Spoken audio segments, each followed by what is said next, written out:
aw ni yan ma ne ni ma no an b'an sigi ɲɔgɔn fɛ kun dɛ n'o ye la Côte d'Ivoire. Ayi ni maaw y'i bonya i b'u bonya dɛ. An bɛna munumunu ka tobiliw la dɔɔni. Bita an bɛna logo de yira ka sauce tomatini dɔɔni sauté a kɛrɛ la ni jɛnɛba ye. Marque jɛnɛba an n'o de bolo bɛ ɲɔgɔn bolo sisan. Jɛnɛba jaba jolita jɛnɛba jaba ne ni ma no an b'an ka na kɛ fɛnw bɛɛ si ɲɔgɔn na mixeur la walima koloni kɔnɔna na. An bɛ jɛnɛba vinaigre dɔɔni k'a la wasa ani ka kumuya dɔɔni. O tɛmɛnen an bɛ jɛnɛba moutarde k'a la wa ka dɔ k'a fɔ k'u ka ni moutarde épice kɛlen don a la koyi. N'i y'ale kɛ fɛn la ka ban a ma se ka épice ba wɛrɛ fara a kan bilen.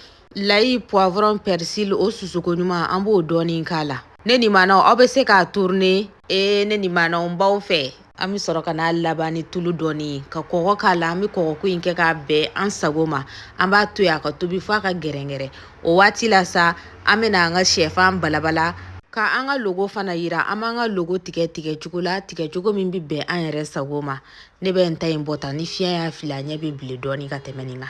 Jɛnɛba mayonnaise ni nin bɛ ja sa an ka plat bɔlen tɛ aw bismillah.